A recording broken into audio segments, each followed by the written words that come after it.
up in the mountains, my friends, where you can still watch an eagle soar on the wind. And I walk those hills with a smile on my face, and I can't get back to God's saving grace in the mountains.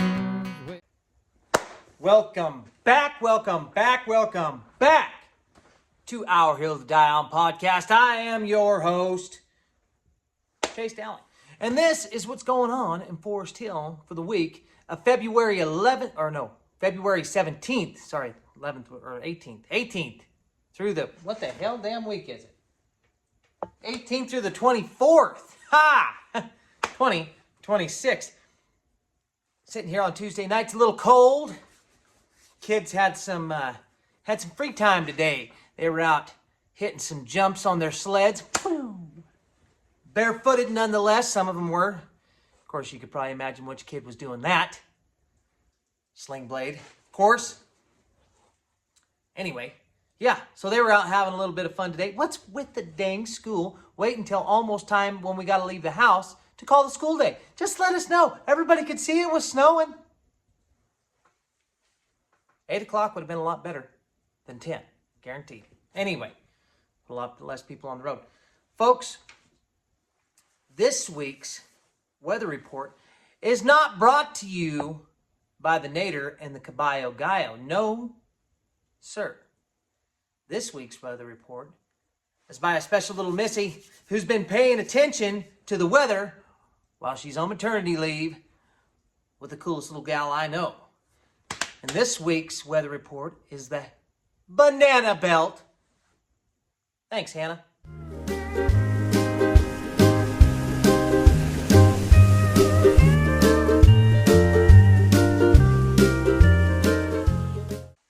So, folks, old Hannah Banana sends this one in. It says, well, it snowed.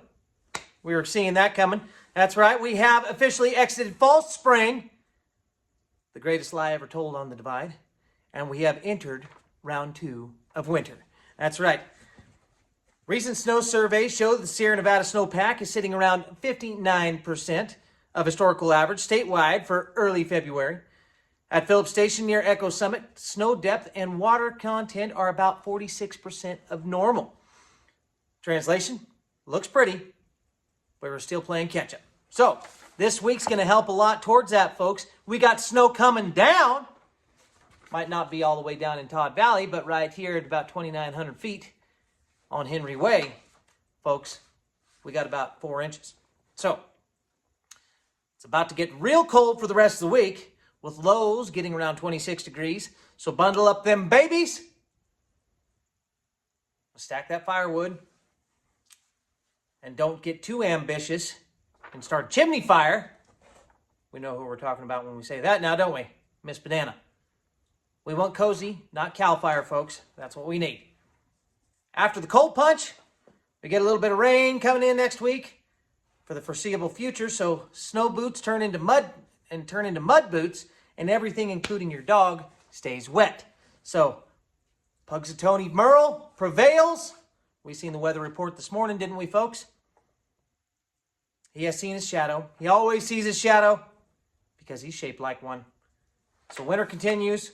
Children are looking at multiple indoor recess days. So be kind to their teachers. Tell them you appreciate them and maybe throw in a cup of coffee. And folks, please remember to give your kids proper rain gear. I was told to do the claps. Don't usually do that. I was told that's how I had to go. So anyways, proper rain gear. That means rain boots, pants, maybe an umbrella, rain jacket to school. You don't want to be sending them in Crocs and sweatpants, folks. No, not appropriate attire. This is coming from Hannah Banana herself and the Banana Belt Weather Report.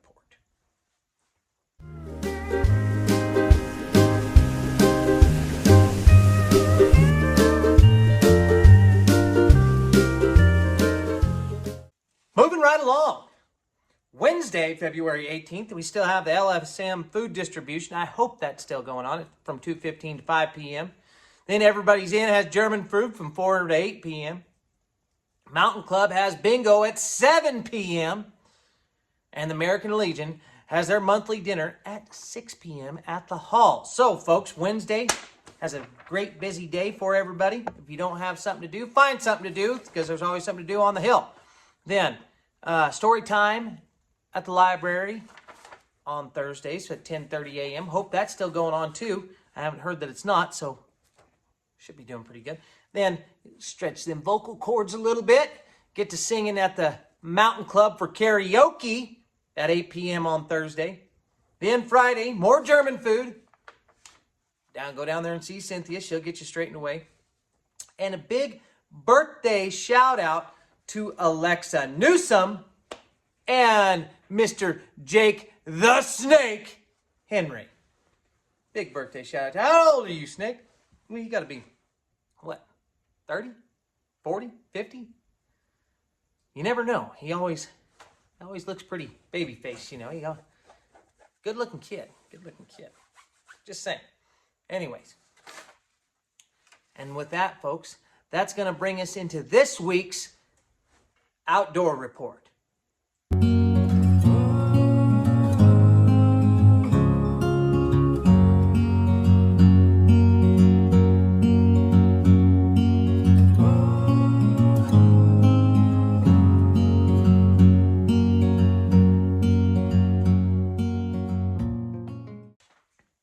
Folks, there was plenty of snow this week so far. You're sitting here on Tuesday night to show you some videos right here. Yeah, that's right here. See some videos there of us going cruising around town and looking for the snow. Yep, that's got a bunch of kids in the truck with me. Got a little nasty, and I'm sure everybody else was doing the same thing. And you know who else is probably doing the same thing right now?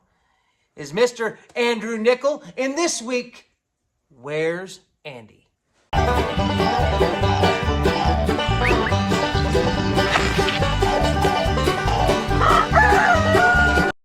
Well, folks, Andy was back at it again this week.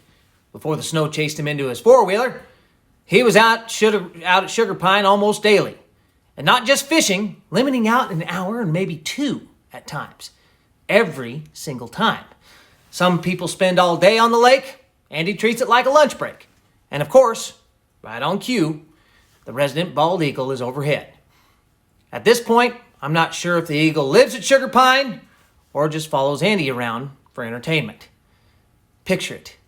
Andy reeling in a fish like he's on a competitive sport. An eagle circling above like this is some kind of patriotic nature documentary. It's majestic, it's slightly excessive, and it's becoming predictable. So if you're wondering where Andy is this week, he's at Sugar Pine, limiting out before most of us finish coffee, with a bald eagle supervising the whole operation. And that's Where's Andy for this week.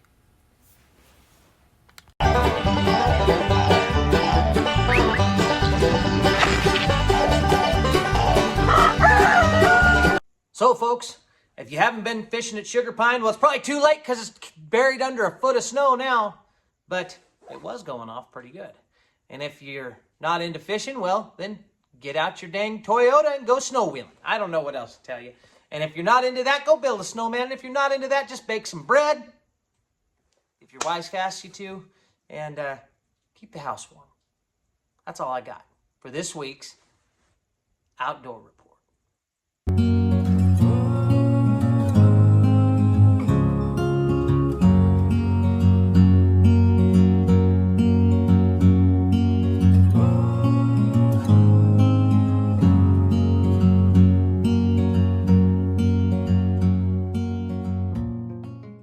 Moving right along. Saturday, I didn't see anything on the calendar. I tried to search the websites and all that stuff. I'm sure there's something, and if there is something, comment down below. Get that all right. Let me know. People look at these things kind of sometimes. Maybe not. I don't know. Anyway, but birthday shout out. Melissa Megorian's got a birthday. Happy birthday to you. Friend of the show. Yes, ma'am. And Miss Sierra Blue also has a birthday. Says she's going to be like in her 20s somewhere. I just remember when she was just a little tot. Now I'm coaching her daughter in basketball. Crazy how time flies when you're having fun. Am I right? Then, Sunday, you know what, folks? The dump is open. 8 a.m. to 5 p.m., 11:30 to noon is closed for lunch. Friday through Monday, every week, without fail. Just saying. Then, Mountain Club Pool Tournament. Make sure you get over there. Go put the round thing in the pocket. Hit it with a stick. Whack a couple of balls around. Just saying. And then, happy birthday to Miss Christine Sawyer. Yes, happy birthday to you. Friend of the show. Yes, happy birthday. I was going to sing the song, but then got a little late. Maybe I should sing it still. I don't know. Happy, happy birthday from all of us to you. We wish it was your birthday so we could party too. Oh, hey! Hey, what do you do? I don't know. Monday, nothing going on Monday. Nothing going on Monday. I mean, this last week we had President's Day, you know. That was a good Monday. Oh, Washington's birthday. Then Tuesday, oh wait, you know what? I almost forgot. That's going to bring us to this week's Thoughts for the Shitter.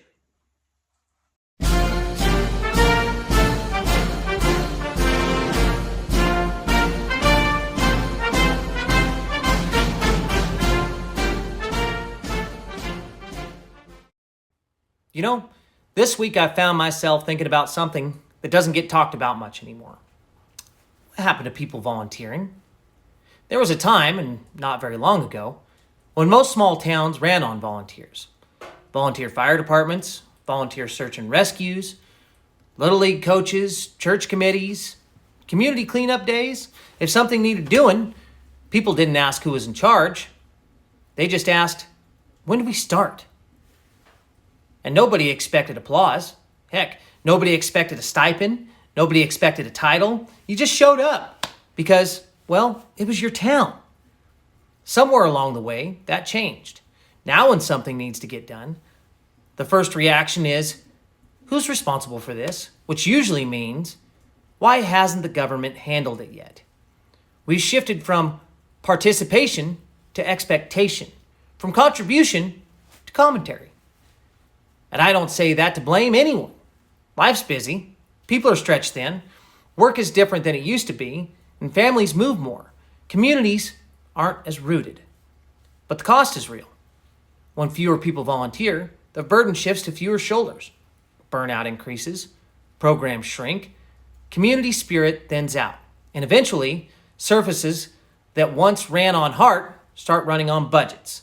The thing about volunteering is that it wasn't just about the task. It was about ownership. When you serve in the fire department, you don't complain about response times. You are the response time.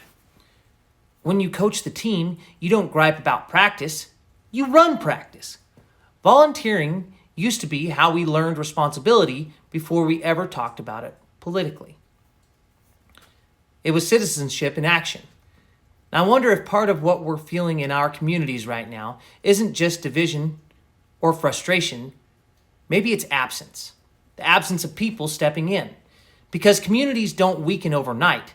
They weaken when everyone assumes someone else will handle it. So maybe this week's thought is simple.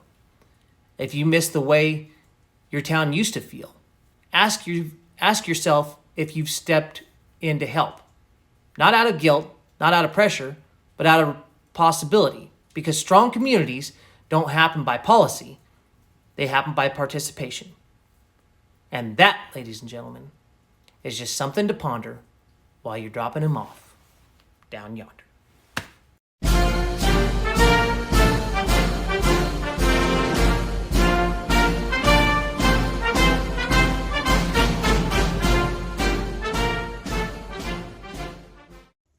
So, bringing it back, Taco Tuesday down at Everybody's Inn starting at 5 p.m. Get down there and see Cynthia. And big birthday shout out to Mr. Kyle DeVries over there with DeVries Milling. I think it's, hardwood, something like that. Anyway, they got a mill. They'll mill your wood. Go see them. Just saying. Come on. And folks, just before we get into the things that go bump in the night, I want to do a little bit of recap of this last week. So we had, apparently, animals getting out has become pretty common in Forest Hill. Last week we had a donkey. This week we had horses. It's like the Wild West up here on the ridge. And then today, big shout out to Daniel. I don't know how to pronounce your last name. I think it's Dalke, D-A-L-K-E. Big shout out to you for helping the FDS school bus in a tight pinch. They were stuck. You helped them put their chains on. Just doing what good citizens do. You know what I mean? You know what I'm talking about. Back to our volunteer communities. Yes, sir. Thank you, Mr. Daniel. And the Yankee Jim's Bridge project is still underway. They've been down there doing some blasting.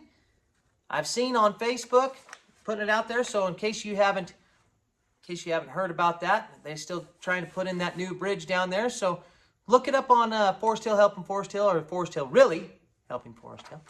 I'm sure you'll find that Placer County's got a thing put out on that, talking all about it. So those are things that don't go bump in the night. But the things that do are Sasquatches.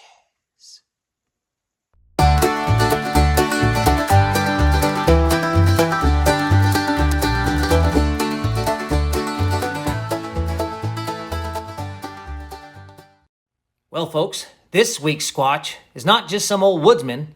This week's Squatch is a young boy, and he's been terrorizing the Divide in broad daylight. Loves baseball, football, riding his quad, and hanging with his best buds. One of them, the Sling Blade. Big into baseball cards, stats, and arguing about who's better even when he's clearly wrong. Has what you might call an adversarial relationship with most adults he encounters. All in good humor, though, of course. Some adults get roasted, some get challenged, and a select few might even receive a surprise shoulder jab or an exchange of hand gestures on the fly, if you know what I'm talking about. Just like school, onions, cleaning his room, taking out the trash, bananas, and basically any chore that doesn't involve horsepower. Known at home by his nickname Peanut, which he pretends to hate, but secretly probably tolerates. Short fuse? Maybe. Big personality? Definitely. And underneath all that chaos is a good-hearted kid who'd absolutely show up if you needed him. And if you don't know who I'm talking about, ladies and gentlemen, I'm not going to tell you. And if you don't know, now you know. Life in the fast lane.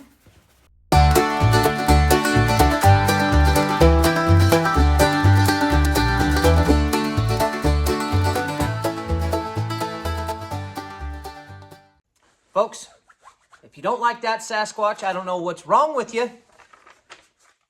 Hey, all these kids up here, all a bunch of Sasquatches, in my opinion, little hillbillies running around with no shoes, chasing birds, flipping birds. It doesn't matter, doing stuff rowdy kids do, little townies, little Sasquatch suckers. Anyways, gotta love them. Just like